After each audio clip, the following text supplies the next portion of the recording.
Hello everyone. In this video lecture, we are going to see about Unit 4 in Thermodynamics, Properties of Pure Substances. In this session, first of all, Introduction to Pure Substances. What is meant by pure substances? Let's see in detail.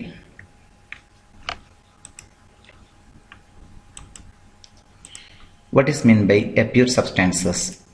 A substance that has a fixed chemical composition throughout is called a pure substances.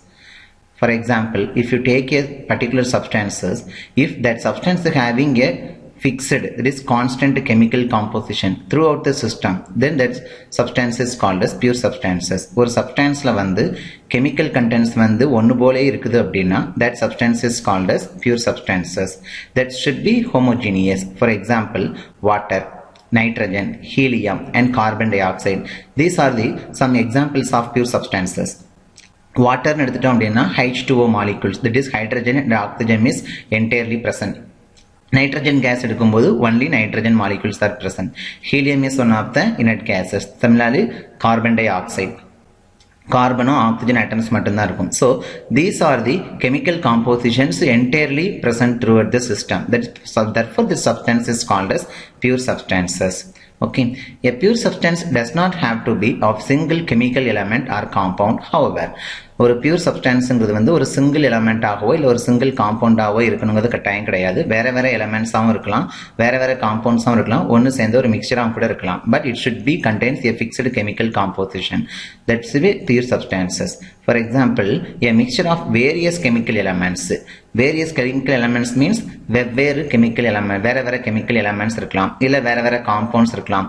It should be considered as a pure substances when the mixture is homogeneous. Mixture வந்து மாறுபடாம அப்படியே homogeneous same stateல இருந்துச்சு அப்படின்னா we can say that mixture is called as pure substance mixture or substance is pure substance. This is the example of pure substance. Nitrogen and air.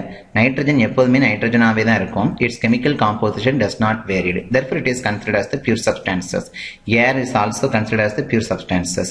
And then mixture, liquid water and liquid vapor. Liquid water, liquid vapor என்னன்னா liquid is the 100% liquid, saturation liquid, and vapor is the 100% vapor இருக்கக்கூடாது, liquid vapor இருக்குது அப்படின்னா. For example, liquidங்கிறது வாட்டர்லேயும் H2O தான் இருக்கும், water vapour என்னதான் H2O.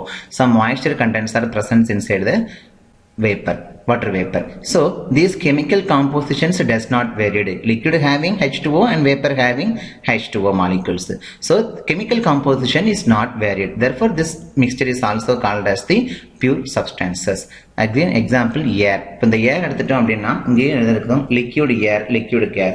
So வேற வேற காம்பவுண்ட்ஸாக இருக்கலாம், இல்லை வேற வேற கெமிக்கல் எலமெண்ட்ஸாக இருக்கலாம். ரெண்டையும் மிக்சராக இருக்கும்போது அந்த மிக்சர்னுடைய கெமிக்கல் காம்போசிஷன் மாறாமல் ஹோமோஜினியஸாக இருந்துச்சு அப்படின்னா that substance is called as pure substances.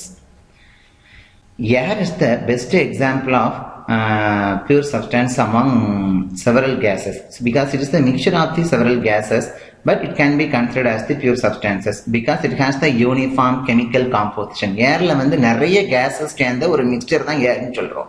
இப்போ இந்த ஏர் வந்து என்னன்னா நம்ம என்ன பண்ணலாம்னா ஒரு பியூர் சப்ஸ்டன்ஸ் தான் கன்சிடர் பண்ணலாம். ஏன் அப்படின்னா it has the uniform chemical composition. ஏருடைய கெமிக்கல் காம்போசிஷன் எப்போதுமே கான்ஸ்டன்டா தான் இருக்கும், சேஞ்சஸ் ஆக போறது கிடையாது. So therefore we can say that air is one of the pure substances. Next one, a mixture of oil and the water. இப்போ oil எடுத்துட்டோம்னா அது ஒரு liquid phase தான், but water is also a liquid phase, but they did not consider as the pure substances. Why? The chemical components are different, but the mixture of oil and water, oil cannot be mixed with the water. It forms a different layer. It cannot be maintained a stable mixture. Therefore it cannot be considered as the pure substances. Oil and water என்ன ஆகாதுன்னா ஒன்னுக்கு mix ஆகாது, mix ஆகி chemical composition வந்து யூனிஃபார்மா maintain பண்ண முடியாது. Therefore we can say this is not a pure substances. Okay. A mixture of two or more phases of a pure substances is still a pure substance as long as chemical composition of all the phases is same. நிறைய faces 2 ஃபேஸ்க்கு மேல இப்போ 3 ஃபேஸஸ்மே exist ஆகணும். Exist ஆகி ஒரு மிக்சரா இருக்குது அப்படின்னா it can be considered as the pure substances. Best example water, mixture of ice and water. இப்போ ஐஸ் கியூப்ஸ் இருக்குது, ஒரு வாட்டர் எடுத்துக்க போறீங்க. Ice contains the H2O molecules and when after some time it gets melted, it also contains H2O and then it gets vaporized. It has the water vapor, it has also H2O molecules. So these are the different phases. Different phases, 2 or more phases having mixed together to form a mixture of ice and liquid water. It contains the same chemical composition. Therefore, we can say mixture of ice and water is the pure substances. எத்தனை phase இருக்கலாம், எத்தனை elements இருக்கலாம், mix ஆகும் பிறகு அந்த mixture உடைய chemical composition does not vary. Then only we can say it is the pure substances. Okay. Next one, phases of pure substances. ஒரு pure substance உடைய இந்த phases வந்து என்னென்ன phasesலாம் இருக்கலாம். First one, you can see this diagram, atoms and molecules arrangement, structural diagram பார்க்கலாம். இப்போ நீங்க இந்த first diagramல பார்த்தீங்க அப்படின்னா உங்களுக்கு என்னவா இருக்கு அப்படின்னா the atoms and molecules are closely packed together. In the second diagram, the atoms are freely moved with each other, and the last diagram it represents the atoms are very loosely structured. So ஒன்னுக்கு ஒன்னு arrangement of atoms, atomic arrangements வந்து எப்படி இருக்குங்கிறத differentiate பண்ணிருக்காங்க. So we can differentiate the phase as molecules are at relatively fixed position. In the first case, subdivision A, molecules are in fixed position. It cannot move from one point to another point. It cannot freely moved with each other. So this is fixed position. So this atomic structure, this molecular arrangement is considered as the solid phases. Then a group of molecules move about each other in the liquid phase. In the second category, second subdivision B, the molecules are grouped together and it can move with each other. Therefore, it can be said as liquid phase. And third one, molecules moves about random in the gas phase. In a gaseous phase, the molecules are freely structured, freely packed structure, or very loosely structured. So it can easily able to move with one another and random way, random, its own path. So it can be considered as the gaseous phase. So students, you can understand a pure substance can be in 3 phases. First one solid phase, second one liquid phase, third one gaseous phase. Solid phase. In solid phase, the molecules are arranged in 3-dimensional pattern that is repeated throughout. Okay, it can be 3-dimensional patterns arrangement because of the small distance between the molecules in the solid. In a solid molecular arrangement, the distance between each and every molecules is very low because they are closely packed together. So the attractive forces of molecules are very high, but the repulsive forces is very low. So the molecules can be kept at the fixed positions. Even though the molecules cannot move with each other, they continuously oscillate about their equilibrium position because when you supply some heat energy, the atoms at its own position, it starts to vibrate. That is, it starts to oscillate. So it cannot move from one point to another point with each other, but it can oscillate about their position. The velocity of the molecules depends upon the temperature. Oscillation நடக்கும்போது அந்த molecules வந்து எவ்வளவு ஸ்பீட்ல வந்து oscillation ஆகுது, அதனுடைய velocity என்ன. அப்போ அந்த ஈக்குலிபிரியம் பொசிஷன்ல இருந்து ஒரு ஹீட் சப்ளை பண்ணதுனால அந்த டெம்பரேச்சர் ரைஸ் ஆகும்போது என்ன ஆகுதுன்னா ஆட்டம்ஸ் மாலிகுல்ஸ் வந்து சாலிட் மாலிகுல்ஸ் எல்லாமே என்ன ஆகுதுன்னா vibrate it self. It starts to vibrate it self. So the molecules of velocity நம்ம என்ன பண்ணலாம்னா எப்படி மெஷர் பண்ணலாம்? in terms of depends upon temperature only. And at sufficiently high temperatures, the velocity of the molecules may reach a point where the intermolecular forces are partially overcome and group of molecules break away. எப்ப வந்து temperature வந்து sufficient ரொம்ப ஹையா இருக்குதோ அப்ப என்ன ஆகும்? The velocity வந்து increase ஆக ஆரம்பிக்கும். It reaches a particular point, maximum value. At that value, the intermolecular forces of attractions will start to break away. So the group of molecules will break together and forms the another phase, liquid phases. இப்போ ice cube வந்து நல்ல solid ஃபேஸ்ல இருக்கும்போது என்ன ஆகும்னா ice cube வந்து solid ஃபேஸ்ல molecules are arrangement as the closely packed structure. When we supply heat energy towards the ice cube starts to melting. That what's the meaning? So the H2O molecules are vibrate itself at its equilibrium position. It cannot move relative with each other. Whenever the temperature is increases, the molecules it starts vibrate itself. When it reaches the high temperature, the ice cube starts to melt into liquid state. That is, the group of molecules break away. at sufficiently high temperature only. Okay. So this is the beginning of the melting process. So vibration itself takes place. This is the lattice arrangement, that is the molecular arrangement of the solid particles. When you supply heat energy, the temperature of the atoms and molecules will be very high. Therefore, at high temperature, it starts vibrates itself and loses its intermolecular forces of attraction. Now, the molecular spacing in the liquid phase is not much different from that of the solid phase. அந்த ஒவ்வொரு மாலிகுல்ஸ்க்கும் இடைப்பட்ட இருக்கக்கூடிய தூரங்கள் இருக்கு இல்லையா, space இருக்கு இல்லையா, அந்த ஸ்பேஸ் வந்து சாலிட் ஃபேஸை கம்பேர் பண்ணும்போது ரொம்ப டிஃபரன்ஸ் இல்லை, கொஞ்சம் தான் டிஃபரன்ஸ் தான் இருக்கு. Except the molecules are no longer at fixed position. என்ன ஆகுனா ஃபிக்ஸ்டு பொசிஷன்ல இருக்காது, ஏன்னா ஒன்னுக்கு ஒன்று மூவ் ஆக ஆரம்பிக்கும் லிக்விட் ஃபேஸ்ல பார்த்தோம் அப்படின்னா. So that is called as liquid phase. So இந்த liquid phase the intermolecular forces are weaker relative to solid. சாலிடை கம்பேர் பண்ணும்போது லிக்விட் மாலிகுல்ஸ் இருக்கக்கூடிய இன்டர்மாலிகுலர் ஃபோர்ஸஸ் ஆஃப் அட்ராக்ஷன் வந்து கொஞ்சம் வீக்காக தான் இருக்கும், ஸ்ட்ராங் கிடையாது. Because it can relative with moves with each other, but still relatively strong compared with gases. கேஸை கம்பேர் பண்ணும்போது லிக்வினுடைய intermolecular force of attraction is very high. The distance between these molecules it experiences a slight increase as a solid tends to liquid, with water being a notable exception. அதாவது என்ன அப்படின்னா, இந்த ரெண்டு concept இருக்கு இல்லையா, solid லிக்விடுன்ட்டு, ஒவ்வொரு மாலிகுல்ஸ்க்கும் இடைப்பட்டக்கூடிய தூரங்கள் என்ன ஆகுனா வித்தியாசப்படுது. சாலிட்ஸை பார்க்கும்போது ரொம்ப நெருக்கமாக அமைஞ்சிருக்கும். லிக்விட்ஸை பொறுத்த வரைக்கும் the intermolecular distances, intermolecular force of attraction is very low and the distances also very high. கொஞ்சமா டிஸ்டன்ஸ் வந்து கூடும் மூவ் ஆகும்போது, டெம்பரேச்சர் கூட கூட. This is the arrangement of the liquid molecules. And then in the gaseous phase the molecules are far apart from each other. gaseous phase பொறுத்த வரைக்கும் molecules வந்து என்ன ஆகும்னா ஒன்னுக்கு ஒன்று நெருக்கமா இருக்காது, ஒன்னுக்கு ஒன்று ரேண்டமா என்ன ஆகும்னா மூவ் ஆக ஆரம்பிக்கும். The distance between the molecules is very high. Therefore this gaseous phase is very low amount of force of attraction. Okay. This is the molecular structural arrangement. It can move with its own path, that is random way. The gas molecules moves at random, continuously colliding with each other. So ஒவ்வொரு molecules என்ன ஆகுனா தொடர்ச்சியா வந்து ஒன்னுக்கு ஒன்று collide ஆக ஆரம்பிக்கும், மோத ஆரம்பிக்கும். ஏன்னா it moves in its random way. Therefore it can collide with each other. Particularly at low densities the intermolecular forces are very small. அப்ப இந்த கேஸ் மாலிகுல்ஸ் வந்து ஒன்னுக்கு ஒன்று அரேஞ்ச்மெண்ட் ஆகுது க்ளோஸ்லி பேக்டா இல்ல, ரொம்ப ஃப்ரீயா இருக்குது இல்லையா, ரொம்ப லூஸ்லி பேக்டு ஸ்ட்ரக்சரா இருக்குது. அப்ப என்ன ஆகும், இருக்கக்கூடிய இன்டர்மாலிகுலர் ஃபோர்ஸஸ் ஆஃப் அட்ராக்ஷன் வந்து ரொம்ப கம்மி இந்த gaseous phaseல இருக்கும்போது. And collisions are the only mode of interaction between the molecules. அப்போ ஒரு மாலிகுல்ஸுக்கும் இன்னொரு மாலிகுல்ஸ்குள்ள இன்டராக்ஷன் வந்து எப்படி நடக்கும் அப்படின்னா கொலிஷன்ஸ் மூலமா, ஒன்னுக்கு ஒன்று மோதுறது மூலமா தான் நடக்கும். இப்போ நான் ஹீட் சப்ளை பண்றேன் அப்படின்னா ஃபர்ஸ்ட் ஒரு மாலிகுல்ஸ் என்ன ஆகும்னா இந்த ஹீட்டை வந்து வாங்கும். அந்த ஹீட் வாங்கும்போது temperature will be increases. So it starts to collide with another molecule by transferring the heat to another molecule. So அப்போ ஒரு மாலிகுல்ஸ்ல இருந்து இன்னொரு மாலிகுல்ஸ் போய் மோதும்போது இந்த மாலிகுலை ஹீட் டிரான்ஸ்ஃபர் ஆகி அடுத்த மாலிகுலுக்கு போகும்.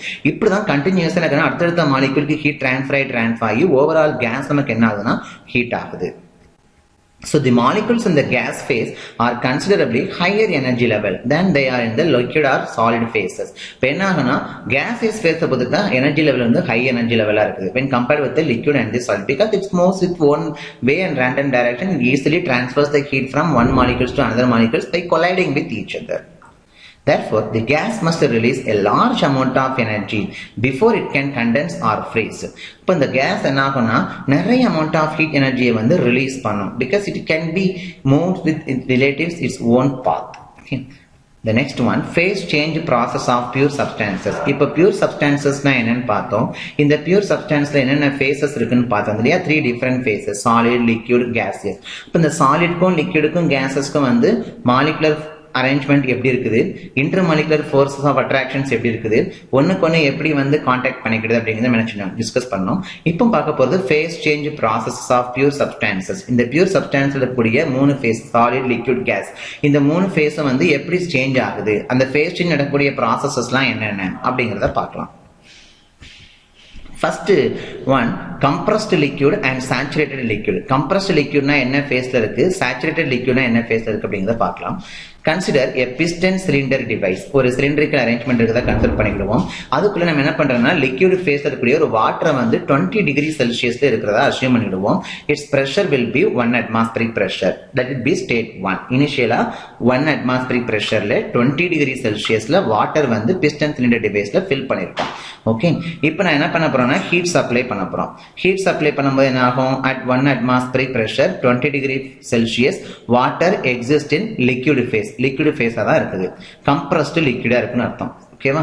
இப்போ under this condition the water exists in liquid phase, that is called as compressible liquid or subcooled liquid. That is meaning என்ன இருக்கு? not about to vaporize. அதனால vaporize ஆக முடியாது. 20 degree Celsiusல 1 atmospheric pressure இருக்கும்போது vaporize ஆக முடியாது. அது liquid phase ஆவே தான் இருக்கும் the water. So we can say this is called as compressed liquid or subcooled liquid. Okay. Now the heat is transferred to the water. இப்போ நம்ம என்ன பண்ண போறோம்னா ஹீட்டை வந்து transfer பண்ண போறோம் இந்த வாட்டருக்கு. அப்ப ஹீட் transfer பண்ண போறோம் என்ன ஆகும்? until its temperature will be rises to 40 degrees Celsius. 20 degree Celsius temperature இருந்தது 40 degree Celsius க்கு என்ன ஆக போகுதுன்னா temperature வந்து increase ஆக போகுது. ஏன்னா heat supply பண்ண its temperature will be increases from 20 degree Celsius to 40 degree Celsius. As the temperature rises, the liquid water slightly expands and the specific volume increases. நம்ம என்ன படிச்சோம்? ஹீட் சப்ளை பண்ண liquid molecules என்ன ஆகும்னா first ஒரு molecules என்ன ஆகும்? Heat வாங்கும். அந்த ஹீட் வாங்குறதுனால டெம்பரேச்சர் கூடுறதுனால என்ன ஆகும்? அந்த molecules வந்து it starts to moves with each other. அப்ப அடுத்த molecules போய் கொலைட் ஆகும். அங்க போய் என்ன ஆகும் அப்படின்னா அந்த ஹீட் ட்ரான்ஸ்ஃபர் பண்ணும். இப்படியே என்ன ஆகுதுன்னா ஒவ்வொரு molecules ஹீட் ஆகி overall the liquid water temperature will be increases. So it's slightly expanded. Therefore the specific volume also increases. To accommodate this expansion, இந்த expansion வந்து accommodate பண்றதுக்காக என்னன்னா piston வந்து slightly moved.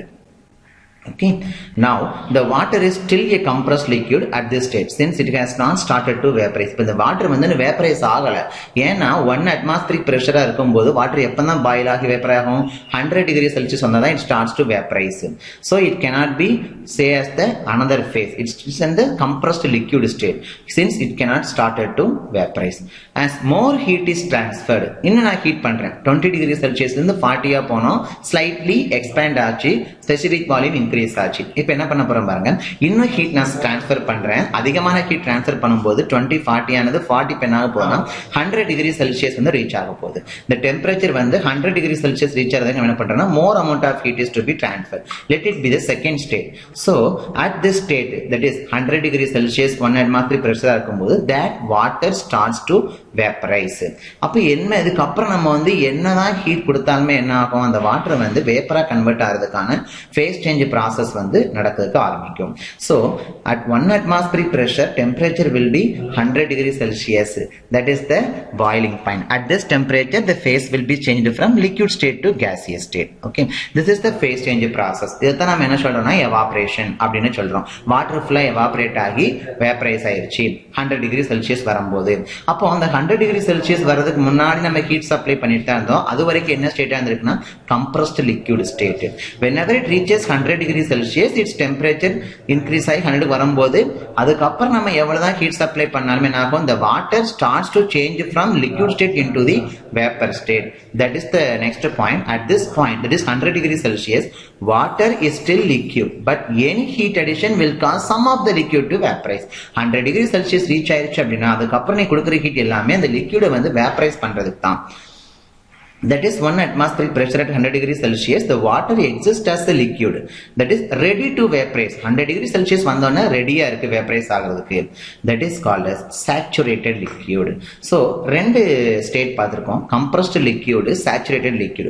அப்போ compressed liquidனா below 100 degree Celsius அதாவது 1 atmospheric pressure இருக்கும்போது மட்டும்தான். அப்போ liquid ஸ்டேட்டாவே தான் இருந்துச்சு. எப்போ அந்த 100 degree Celsius ரீச் ஆகுதோ அப்போ அந்த வாட்டர் என்ன ஆகுது? It starts to convert into vaporize. That is it ready to vaporize. 100 degree Celsius வரும்போது தான் அது வேப்பரைஸா மாறுறதுக்கு ரெடியா இருக்குது. அப்போ அந்த டைம்ல அந்த லிக்விடுக்கு என்ன ஸ்டேட் இருக்கு அப்படின்னா saturated liquid. So saturated liquid means at that temperature 100 degree Celsius the liquid tends to change into gaseous phase, that is tends to vaporize. This is the phase change process. அப்ப liquidல இருந்து வேப்பருக்கு ஒரு phase வந்து change ஆகுது. அப்ப இந்த process தான் நம்ம என்ன சொல்றாங்க vaporization processனு சொல்றோம். சோ அப்ப இந்த liquid வந்து எந்த டெம்பரேச்சர்ல vaporize ஆகுதோ அந்த டெம்பரேச்சர் பிறகு saturation temperature. எந்த டெம்பரேச்சர்ல எந்த பிரஷர்ல change ஆகுது saturation pressure. So that is the liquid is called as saturated liquid. So that state 2 is saturated liquid state. Okay. Now once the boiling start 100 degree Celsius reach ஆயிருச்சு இதுக்கு அப்புறம் boiling வந்து நடந்துட்டே இருக்கு வாட்டர்ல அப்ப டெம்பரேச்சர் நம்ம என்ன பண்ண போறோம் பாருங்க the temperature stops rising until the liquid is completely vaporized 100 degree Celsius வந்து reach ஆயிடுச்சுனா boiling தண்ணி வந்து கொதிக்க ஆரம்பிக்கும் அப்படி கொதிக்கும் போது என்ன ஆகும் பாருங்க the வாட்டரோட டெம்பரேச்சர் வந்து இன்கிரீஸ் ஆக போறது கிடையாது it stops rising. Why? Because the liquid is completely vaporized. அப்போ கம்ப்ளீட்டா வந்து வேப்பரைஸ் ஆறது வரைக்கும் டெம்பரேச்சர் வந்து 100 degree Celsius ஆவே தான் இருக்கும் டெம்பரேச்சர் வந்து இன்க்ரீஸ் ஆகாது when phase change process phase வந்து சேஞ்ச் ஆகிற டைம்ல வந்து டெம்பரேச்சர் வந்து இன்க்ரீஸ் ஆகாது குறையாது constant ஆவே 100 ஆவே தான் இருக்கும். So that is the temperature will remain constant during the entire phase change process if the pressure is held constant. அதே 1 atmosphere pressure இருக்கணும் அதே 100 degree Celsius தான் 100% water வந்து 100% vapor convert ஆகுது. So during the boiling process the only change we will observe is large increase in the volume. அதாவது இந்த boiling process நடக்கும்போது நம்ம என்ன அப்சர்வ் பண்ணலாம் அப்படின்னா இந்த சிலிண்டர் அரேஞ்ச்மெண்ட்ல வந்து தண்ணி வந்து என்னன்னா ஃபுல்லா வேப்பரைஸ் ஆகுது வேப்பரைஸ் ஆக என்ன ஆகும் அந்த பிரஷர் வந்து இன்க்ரீஸ் கான்ஸ்டன்டா வச்சிருக்கும் டெம்பரேச்சர் கூடனால வேப்பர்னால கன்வெர்ட் ஆயிட்டு இருக்குது லிக்விட் எல்லாமே அப்ப நாங்க ஸ்லைட்லி வால்யூம் வந்து சேஞ்ச் ஆகிறத பார்க்க முடியும். Okay midway the vaporization line state 3 the cylinder contains equal amount of liquid and vapor. இப்போ என்ன சொல்றாங்கன்னா பாதி அமௌண்ட் லிக்விட் இருக்குது பாதி வந்து வேப்பரா கன்வெர்ட் ஆயிடுச்சு இப்படி கன்வெர்ட் ஆக ஆக the piston state என்ன ஆகும்னா மூவ் ஆகி மேலமாக போயிட்டே இருக்கும் the specific volume will be more. Okay. As we continue transferring the heat, the vaporization process continues until the last drop of liquid is vaporized. நீ கண்டினியூஸா நம்ம ஹீட் ட்ரான்ஸ்ஃபர் பண்ணிட்டே இருக்கோம்னா கடைசியா என்ன ஒரு டிராப் வாட்டர் இருக்கும் இல்லையா அது வேப்பரைஸ் ஆகிறது வரைக்கும் temperature will be 100 degree Celsius. And the last stage is taken as state 4. That is இப்போ எல்லாமே வேப்பரா மாறிடுச்சு ஸ்டேட் 3 பார்க்கும்போது mixture of vapour and water convert ஆயிருக்கு ஸ்டேட் 4 பார்க்கும்போது 100% வேப்பரா கன்வெர்ட் ஆயிருச்சு but temperature is 100 degree Celsius. So during the phase change process எந்த ஃபேஸா இருக்கட்டும் லிக்விட்ல இருந்து வேப்பரா மாறும்போது its temperature will be constant. வேப்பர்ல இருந்து லிக்விடா மாறும்போதும் நம்ம என்ன சொல்லுவோம் கான்ஸ்டன்ட் தான் சொல்லுவோம். எந்த ஃபேஸ்ல இருந்து இன்னொரு ஃபேஸ் சேஞ்ச் ஆகுமே its temperature will remain constant. So at this point entire cylinder is filled with vapor. So that is on the border line of the liquid phase. Okay. Now எப்படியே ரிவர்ஸ்ல வரப்போம் இப்போ நம்ம ஹீட் சப்ளை பண்ணப்பறம் என்ன ஆச்சு water எல்லாமே வேப்பரா மாறிச்சு கொஞ்சம் volume வந்து இன்க்ரீஸ் ஆயிருக்குது ஸ்பெசிபிக் வால்யூம் ஸோ எல்லாமே கேஸா மாறிச்சு இதை வேப்பரைசேஷன் ப்ராசஸ் சொல்றோம் இப்போ ஹீட் சப்ளை பண்றதுனால தான் வேப்பரைசேஷன் நடந்திருக்கு அப்போ நம்ம ஹீட் சப்ளை பண்ணது நிப்பாட்டு ரிமூவ் பண்ண போறோம் ஹீட் கொஞ்சம் கொஞ்சமா குறையும் இப்போ என்ன ஆகும் the specific volume will be slightly reduces and at same time the phase change process will take place from vapor phase to liquid phase. Heat supply பண்ண liquid vapor மாறுச்சு அங்கிருந்து heat removal ஆகனா cool ஆயிட்டு இருக்கும் so the vapor start to convert into liquid state. That process is called as condensation process. So a vapor that is about to condense that is called as saturated vapor. ஒரு vapor வந்து எந்த ஸ்டேட்ல வந்து condense ஆகிறதுக்கு ரெடியா இருக்குதோ then this vapor என்ன சொல்லுவாங்கன்னா saturated vapor. Therefore state 4 is saturated vapor state. Okay. So a substance at stage 2 and 4 is saturated liquid vapor mixture since the liquid and vapor phase coexist in equilibrium. Now once the phase change process is completed இப்போ ஒரு phase வந்து change ஆகி முடிஞ்சிருச்சு லிக்விட்ல இருந்து வேப்பரா மாறிடுச்சு முடிஞ்சிருச்சு அப்படின்னா we are back to single phase region about this region அதுக்கப்புறம் phase change process நடந்ததுக்கு அப்புறம் வேப்பரா தான் இருக்கும் அந்த வேப்பர் நம்ம என்ன பண்றோம் இன்னும் ஹீட் பண்றோம்னா that vapor becomes superheated vapor. So at state 5 the temperature will be increases to 100 to 300 degrees Celsius. Now the vapor only raised its temperature that is superheated vapor. Okay. As we supply more amount of heat energy the temperature of the vapor starts to rise that is called as superheated vapor. So a vapor is not about to condense ஒரு vapor வந்து condense அதாவது phase change ஆகி liquid வர முடியல அப்படின்னா that vapor is not a saturated vapor that is called as superheated vapor. Okay. இப்போ ஒரு vapor வந்து ரெடியா வந்து condense ஆகி வாட்டரா மாறுறது ரெடியா இருக்கு அப்படின்னா that vapor is called as saturated vapor. Therefore state 5 is called as superheated vapor state. Now what is meant by saturation temperature and what is meant by saturation pressure? Saturation temperature na enna saturation pressure na enna அப்படிங்கறத பார்க்கலாம். The temperature at which water starts boiling depends on the pressure. Therefore, if the pressure is fixed, so is the boiling temperature. என்ன அர்த்தம் பாருங்க, ஒரு particular டெம்பரேச்சர்ல எந்த டெம்பரேச்சர்ல வரும்போது water வந்து boil ஆக போதோ அந்த டெம்பரேச்சர் நம்ம என்ன சொல்றோம்னா பாயிலிங் டெம்பரேச்சர்னு சொல்ல போறோம். அந்த டைம்ல பிரஷர் என்னன்னா ஃபிக்ஸ்டு கான்ஸ்டன்டாவே இருக்கணும். So at a given pressure, இப்போ 1 bar பிரஷர் இருக்கு அப்படின்னா at a given pressure 1 bar pressure the temperature at which a pure substance changes phase, that is called as saturation temperature. ஒரு ப்ரெஷர் இருக்கும்போது எந்த டெம்பரேச்சர்ல ஒரு pure substance water வந்து face change ஆகுறதுக்கு ரெடியா இருக்குதோ அந்த டெம்பரேச்சர் தான் என்ன சொல்றாங்கன்னா சேச்சுரேஷன் டெம்பரேச்சர்னு சொல்றோம், Tsat. தென் அதே மாதிரி ஒரு பர்டிகுலர் டெம்பரேச்சர்ல இருக்கும்போது எந்த ப்ரெஷர்ல வந்து உனக்கு ஃபேஸ் சேஞ்ச் ப்ராசஸ் நடந்துட்டு இருக்குது, that pressure is called as saturation pressure. This is the TV diagram for our changes from phase change process of pure substances. You take the pure substances mixture of ice and water. Initially the water is at the 20 degrees Celsius. Okay, நம்ம 20 degree Celsius இருக்குதா first ஸ்டேட்ல பார்த்தோம். இப்போ இந்த 20 degree Celsius இருக்கும்போது நம்ம heat supply பண்ண என்ன ஆகும், the temperature of the water only goes increases.